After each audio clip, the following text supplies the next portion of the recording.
తులారాశి వారికి ఈరోజు ఏ విధంగా ఉంది? తులారాశి వాళ్ళకి కుటుంబ వాతావరణం అనుకూలంగా ఏర్పరచుకోవడానికి అధికంగా కృషి చేస్తారు.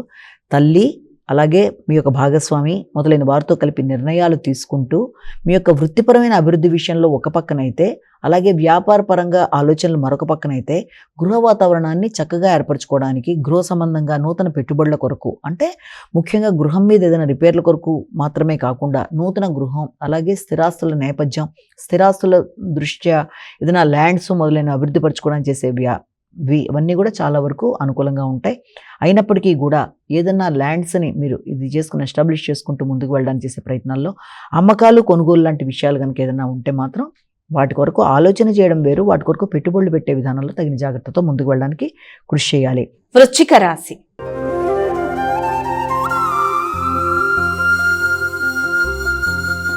మైక తదుపరి రాశి అయినటువంటి వృశ్చిక రాశి వారికి ఈరోజు ఎలా ఉంది?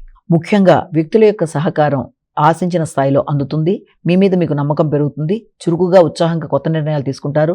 వ్యక్తుల సహకారం బాగుండే కాకుండా మీ యొక్క ఇమ్యూనిటీ పవర్ పెరుగుతుంది. ఆరోగ్యం మీద శ్రద్ధ తీసుకుంటారు. పెద్దల యొక్క సహకారం బాగుంటుంది.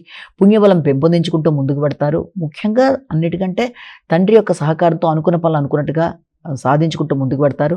వృత్తి చేసే ప్రదేశాల్లో మీ కొలీగ్స్ కావచ్చు, మీ కింద సిబ్బంది కావచ్చు, మీకు అన్ని విధాల సహకారాన్ని అందించే అవకాశం లాంటిది కనబడుతుంది. కొత్త ఉత్సాహంతో మీరు కొత్త పనులు చేయడానికి, కొత్త నిర్ణయాలు తీసుకుంటూ అనుకున్న సమయంలో అనుకున్న పని పూర్తి చేస్తూ ముందుకు వెళ్ళడానికి విశేషంగా శ్రమ పడతారు. దగ్గర ప్రయాణాలకు కూడా అవకాశం ఉంది. ధనస్సు రాశి.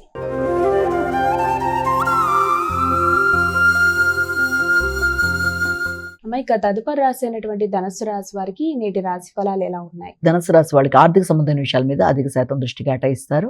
అధిక ఎమోషన్స్ని కంట్రోల్ చేసుకోవాలి. కోపంగా మాట్లాడే మాటల వల్ల సంబంధ బాంధవ్యాలు దెబ్బతినే అవకాశం ఉంటుంది కనుక ఆ విషయంలో జాగ్రత్త తీసుకోవాలి. ముఖ్యంగా మీ సంతాన వర్గంతో మాట్లాడేటప్పుడు కానీ, వారి యొక్క ఆరోగ్యం మీద శ్రద్ధ తీసుకునే నేపథ్యంలో కానీ అధిక శాతం దృష్టి కేటాయించే అవకాశం ఉంది. దీర్ఘకాలిక పెట్టుబడుల కొరకు ఆలోచనలు చేస్తారు.